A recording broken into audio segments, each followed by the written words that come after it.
जय बागेश्वर धाम सरकार, जय बालाजी सरकार। दोस्तों, आप सभी लोगों को इस नव वर्ष की बहुत बहुत हार्दिक शुभकामनाएं। दोस्तों, यह नव वर्ष आपके जीवन में बहुत ही मंगलमय हो।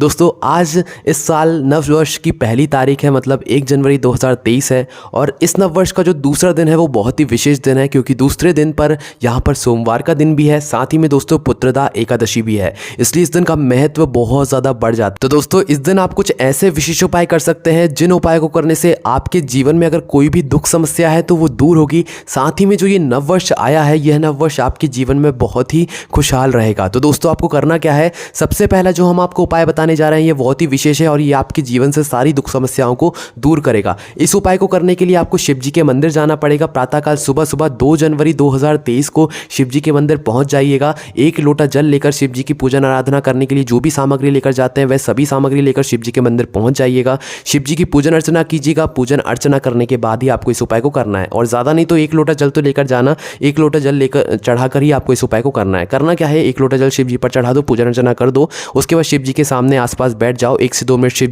जी को निहारो। निहारने के बाद दोस्तों, आपको करना क्या है कि एक हम आपको नाम बता रहे हैं और इस नाम का आपको 3 बार उच्चारण भगवान शिव जी की सामने या आसपास बैठकर करना है। ठीक है, वो कौन सा नाम है, वो नाम है स्वधा। स्वधा पार्वती जी का नानी का नाम है और इस नाम में बहुत ज़्यादा ताकत है। यह नाम जो है आपकी कई सारी दुख समस्याओं को दूर कर सकता है। तो आपको स्वधा नाम का उच्चारण 3 बार भगवान शिव जी की शिवलिंग के सामने इस सोमवार को एकादशी, पुत्रदा एकादशी के दिन कर लेना है। ठीक है, और कैसे करना है वो आप लोग सुन लीजिए। ऐसे करना है, स्वधा स्वधा स्वधा। इस प्रकार से आपको 3 बार इस नाम का उच्चारण करते हुए भगवान शिव जी का आशीर्वाद प्राप्त कर लेना है। और इसी उपाय को अगर आप लोग अपने घर में करना चाहते हैं तो वो इस प्रकार से आप कर सकते हैं कि आपके घर में जो रसोई घर है जहाँ पर आपका पीने का पानी रखा जाता है, उस स्थान पर कहीं पर भी आसन लगाकर बैठ जाइए और स्वधा स्त्रोत के 12 श्लोक आते हैं, उन 12 श्लोकों का पाठ आप उस स्थान पर बैठकर कर लीजिएगा। ठीक है, निश्चित ही इस उपाय को करने से भी आपके जीवन से सारी दुख समस्याएं दूर होंगी। भगवान शिव जी का भी आशीर्वाद आपको प्राप्त होगा। उसके बाद दोस्तों, जो अगला उपाय हम आपको बताने जा रहे हैं वो पुत्रदा एकादशी का है। पुत्रदा एकादशी नाम में ही समझ आता है कि ये जो एकादशी है ये संतान प्राप्ति एकादशी है। ठीक है,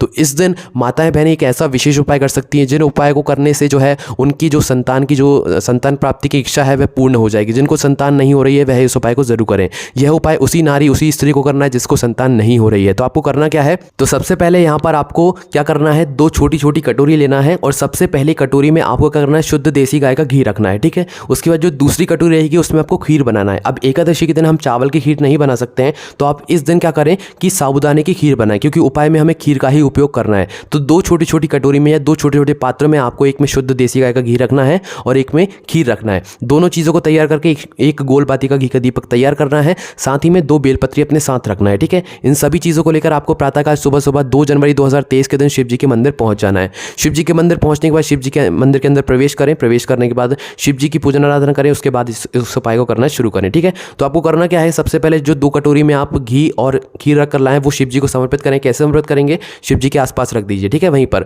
समर्पित कर दिया, रख दिया आपने शिव जी के पास में। उसके बाद आपको करना क्या है कि शिव जी के ऊपर से आपको 2 बेलपत्र उठानी है। या तो अगर नहीं चढ़ी हुई है तो आपने जो बेलपत्र चढ़ाई हैं वही की वही बेलपत्र आप उठा सकते हैं, या शिव जी पर जो पहले से बेलपत्र चढ़ी हुई हैं वो भी आप उठा सकते हैं। ठीक है, ये 2 बेलपत्र हमने आपको इसीलिए कहा है कि अगर आपको शिव जी पर बेलपत्र नहीं मिलती है तो आप अपनी ही 2 बेलपत्र को चढ़ाकर इन बेलपत्र को, शिव जी पर चढ़ी हुई 2 बेलपत्र को आपको उठा लेना है। ठीक है, उठाने के बाद जो है आपको शिव जी के चौखट के पास आना है। शिव जी के चौखट के पास आने के बाद जो एक घी का दीपक आप गोल बाती का तैयार कर लाए हैं, इस गोल बाती के घी के दीपक को आपको शिव जी की चौखट पर बैठकर जला देना है। ठीक है, जलाने के बाद आपको भगवान शिव जी से प्रार्थना करना है और प्रार्थना करने के बाद अपनी 2 बेलपत्री जो आप शिव जी के ऊपर से उठाकर लाए हैं, एक बेलपत्री को आपको ग्रहण कर लेना है, एक बेलपत्री को चबा चबा कर भगवान शिव जी को देखते हुए खा लेना है। उसके बाद भगवान शिव जी का आशीर्वाद लेकर बची हुई बेलपत्र को लेकर अपने घर वापस आ जाना है। घर आने के बाद आपको इस एक बची हुई बेलपत्र को अपने पतिदेव को खिला देना है। ठीक है, इस उपाय को करने से आपको इस पुत्रदा एकादशी के दिन जो है, अगर आप इस उपाय को कर लेते हैं तो निश्चित ही आपको संतान की प्राप्ति जरूर हो जाएगी। तो ये 2 विशेष उपाय हैं जो कि अगर आपने इस मतलब पुत्रदा एकादशी और साल के पहले सोमवार और पहली एकादशी को कर लिया, निश्चित ही आपके जीवन में बहुत सारे बदलाव आ जाएंगे। तो आप करके जरूर देखिए। कोई भी समस्या आती है तो कमेंट करके पूछ सकते हैं।